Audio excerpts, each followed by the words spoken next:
Lou, it's all yours. Well,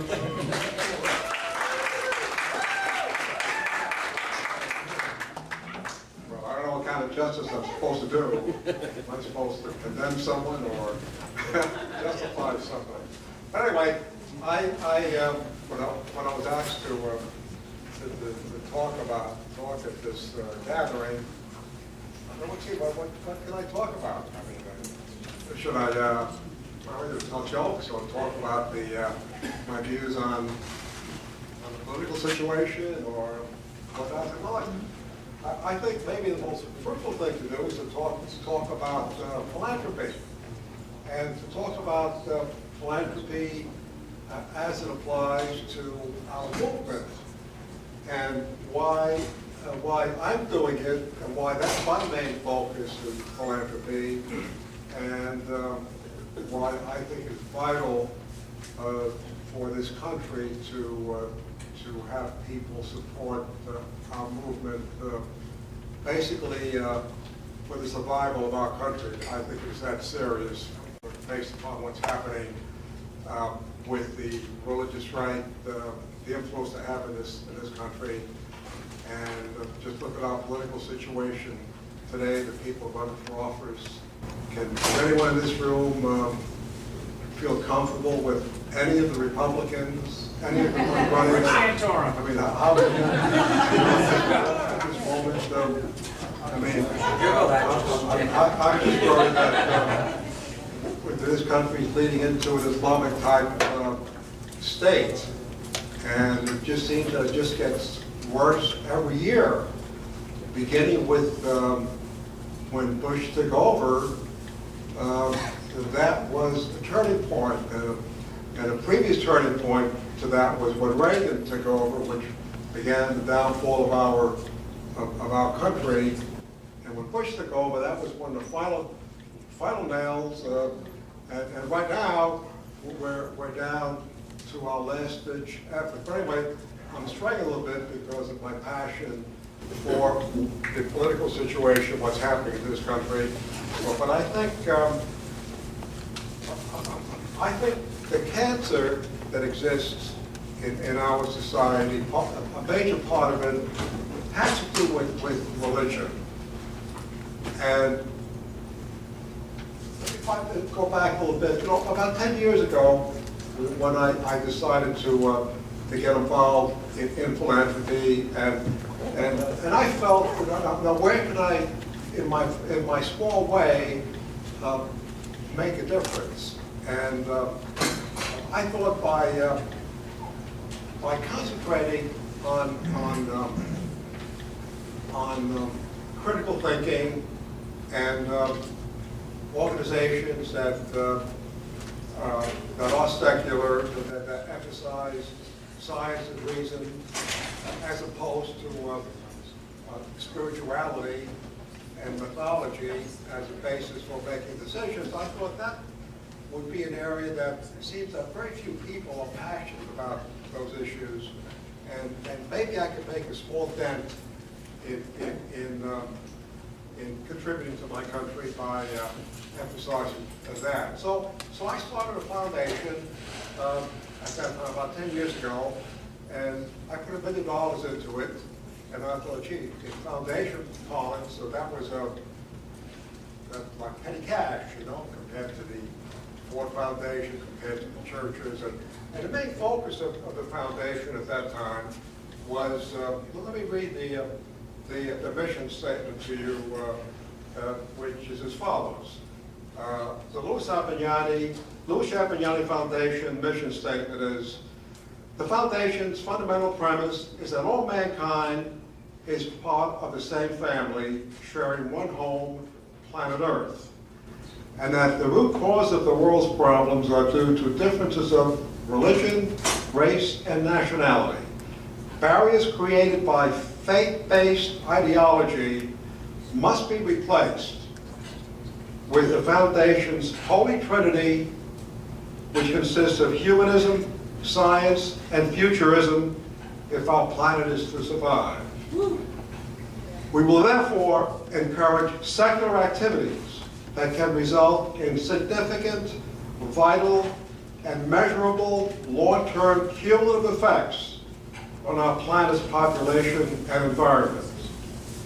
This can best be accomplished by supporting creative, free-thought organizations that spread humanistic values, expand creative educational opportunities, encourage long-range critical thinking, and emphasize scientific reasoning.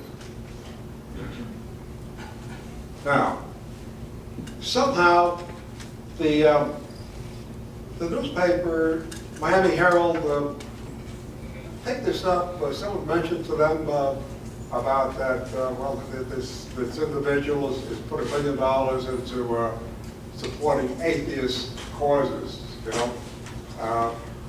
When they interviewed me, someone interviewed me about this.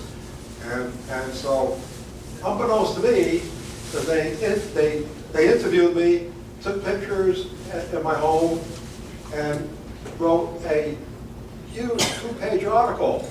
And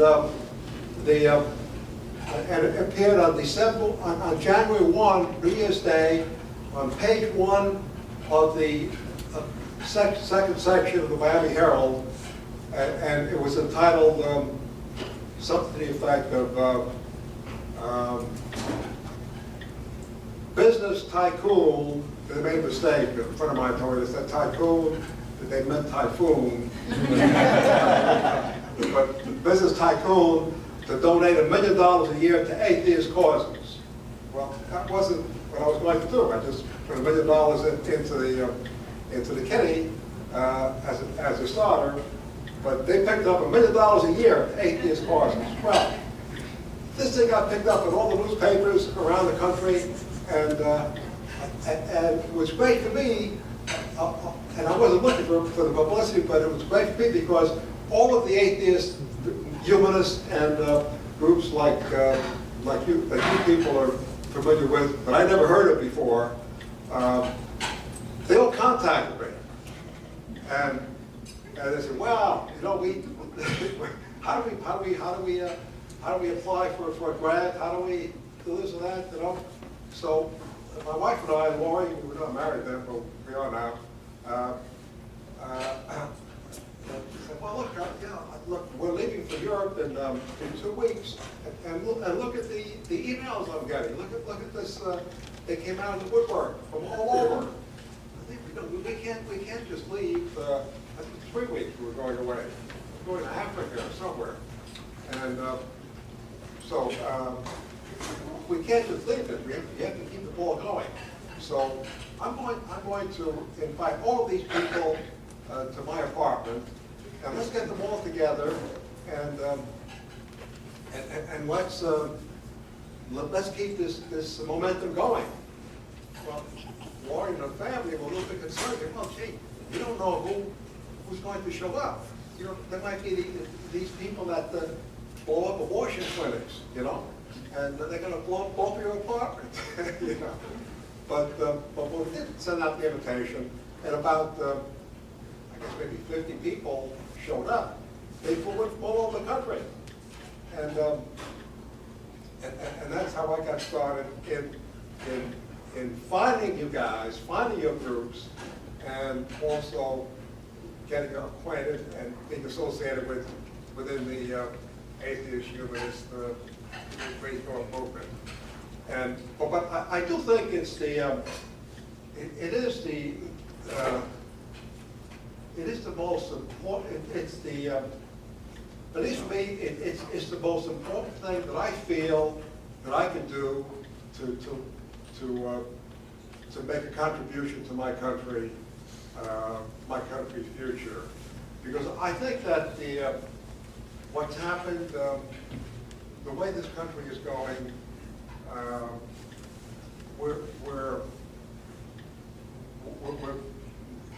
we're not interested in science anymore. Science is a bad word. I mean, that's unheard of. I mean, when I was growing up, when I was in school, my whole life, I've always thought that controversy, dialogue, differences of opinion, that's key to education. That's key to develop the right solution to any problem. But to have a religious orientation, to believe in ghosts or someone floating in the sky, or when you make mythology truth, then you're in real trouble. And serious mistakes happen. As you can see, as we all know, that's what's happening to this country today.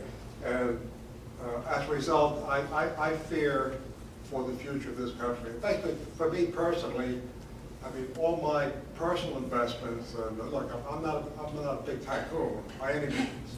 That was a typo in the article. But all of my personal investments, I mean, any dollar I get goes overseas, frankly. It gets invested in China and Asia and in those areas where they don't do well, but this country, I hope I'm wrong, but I don't think we will survive much longer unless, as a major power, or even a minor power, unless some real drastic changes happen. And I think that you have to begin with the cancer, and the cancer is with people's thinking.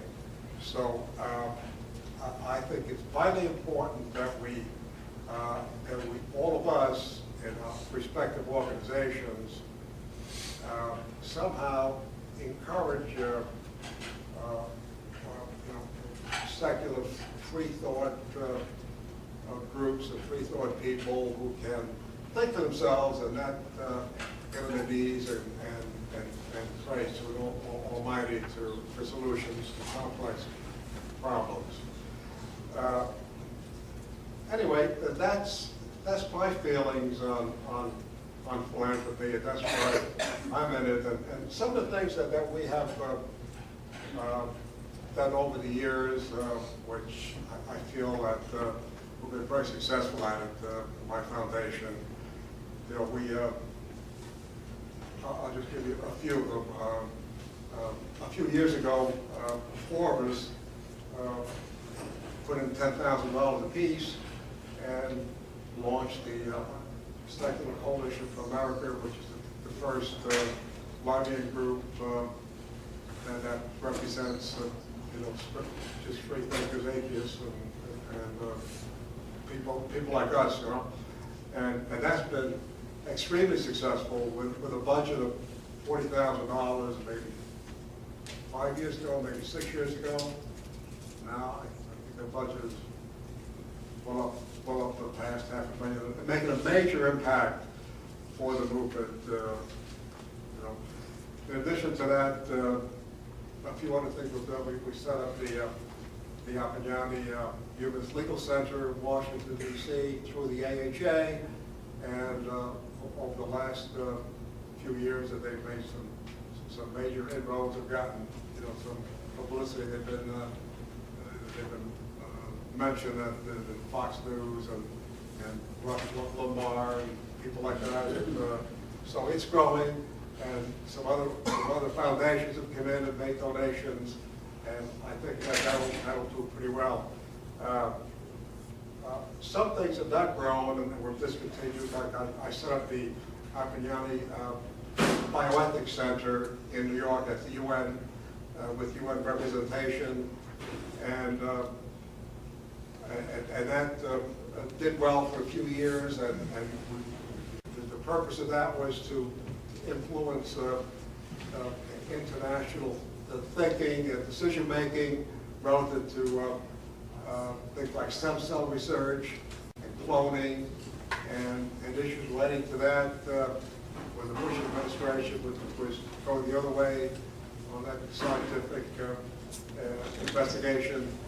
And but over the years, no other donors have come in, so I look at philanthropy just like I run a business, and if I'm the only one doing it, then then I drop out. So even though the academics who are behind some of the big names in the field, and when we have our annual conventions at the UN, people would fly in from around the globe, scientists, and to attend it, but it never really he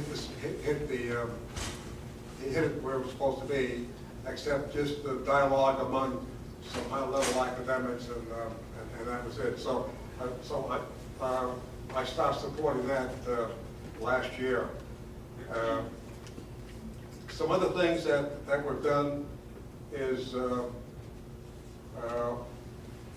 we supported the Secular Student Alliance.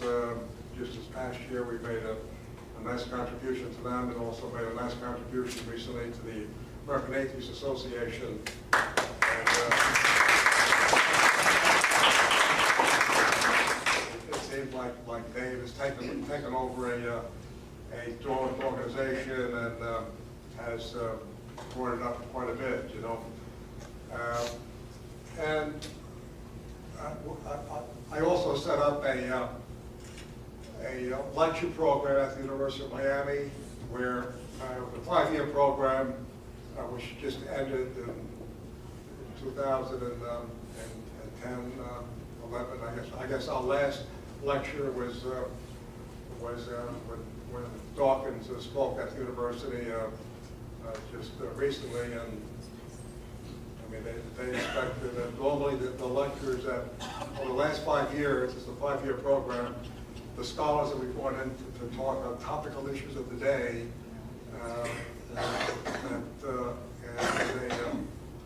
they have a normal hall, you know, to where the lecturer would speak, and the lecturer would speak. But I warned the university, look, when Dawkins gets here, we need a large venue. Oh yeah. Well, I mean, the people that showed up, thousands of students and outsiders showed up, and they filled up the hall, and they had to open up 7 other, classroom halls with closed circuit TV to accommodate the crowd that showed up. It shows you what a draw Dawkins is and what a name will do. A name that people recognize. Anyhow, what I'd like to relate this to this organization. I think Flash has done a magnificent job. I think Ken Lukina, who set up this organization less than 10 years ago, and he's done a fantastic groundwork. Now he's moving up to national with AAA, and I'd like to make a small donation to them, but I'd like to do it in a way that maybe everyone else can participate, okay?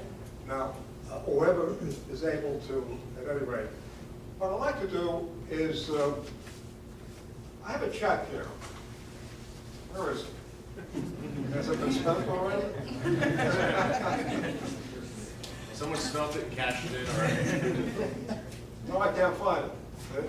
Change their name to Flash. Anyhow, I have a check here that's made out to Flash. Okay? It's not that it's over the check, but it's a check for $10,000. However, I'm not giving it to him right now. It's dated January 1, 2012. It's not signed. It's a foundation check. I'd like to make it, here it is. I'd like to make it a challenge grant. I'd like to just, I think you've all gotten a donation thing, I think it was passed around, for the local organization, Flash. I'd like to just see if anyone else will participate with me on this, on the pledge to, to the local group. And but at the end of the year, depending upon how much money that they raise between now and then, if they raise $10,000 for the local group, then I'll sign this check. If they don't, whatever they raise, I'll write a lesser amount. Okay? So this is your challenge, Ken and company.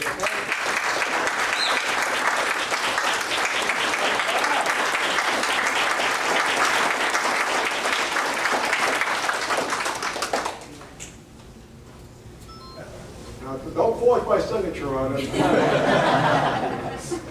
Mr. Appignani. Thanks so much, Lou. This is going to be such a great help to the local free thought community. We'll put this to good work. We're going to try real hard to match the whole $10,000 by the end of the year. Now, you know, I spoke to Greg. I think it's a little about it. I said, well, how much have you raised in the past? And I think, what's your budget? I think the most you've ever had was like $4,000. I don't think our bank account has ever been over $4,000. I don't think in the whole history of Flash we've reached $10,000. Well, look, imagine what they could do if they had a few dollars to spend. So let's give them a few dollars to spend between now and the end. Let's give them a Christmas present.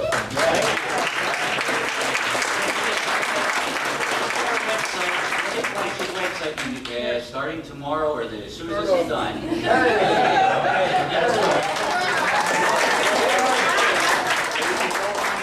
Online, which will end at midnight on the 31st. All right, so please get on the website, donate $10, $5, $1,000. Okay. Do you take PayPal? Well, you can take it. I'm not signing it. Okay. Here. Thanks so much. Okay, you're welcome.